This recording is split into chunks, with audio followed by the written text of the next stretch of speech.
Growth and comfort never coexist. And if you're gonna grow as a person, as a leader, you gotta get comfortable with being uncomfortable. You welcome challenge, you welcome risk, because you know you come out better at the other side.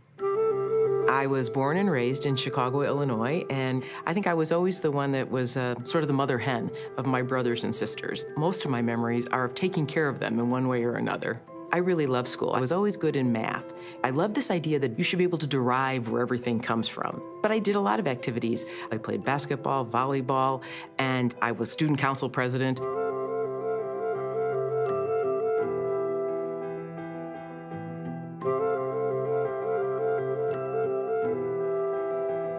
In that moment, our world changed. We went on food stamps, and my mother felt ashamed to have to do something like that. And I can remember that pain in her eyes, but she was determined that this would not be how this story ended. And so she went back to school, got a job, then got a better job, and I watched my brothers and sisters. It was one of the most defining elements of my life, and we all learned, you never let someone else define who you are. Only you define who you are.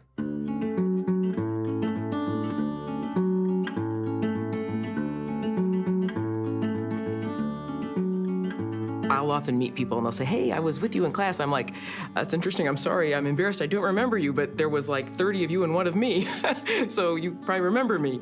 It was just not the norm. I came from no money, no anything, to go to a great school, and it's really, though, why I do feel so strongly that in this country, where there is a will, there is a way to get something done.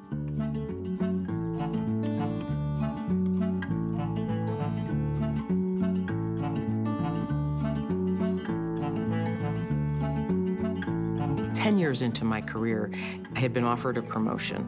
The man who had offered it said, look, you should take my job. And I said, oh, I'm not ready for this thing yet. Just give me a little bit more time. I went home that night, and my husband looked at me and he said, do you think a man would have answered the question that way? No. So I went back in the next day, I took the job. And he looked me in the eye and he said, don't do that again. I said, I understand.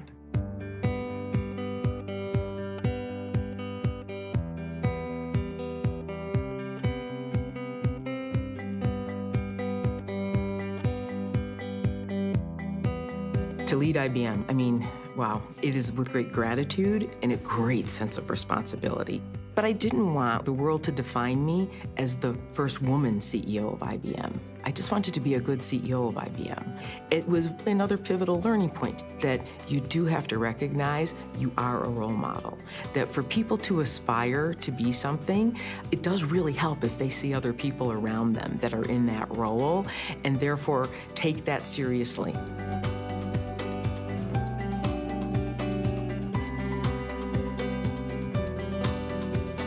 This era, I believe, will reflect back on, data will be the issue of our time.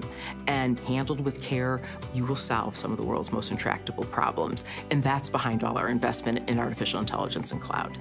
The most important thing you have to do is have conviction about what you believe is right and then stay your course.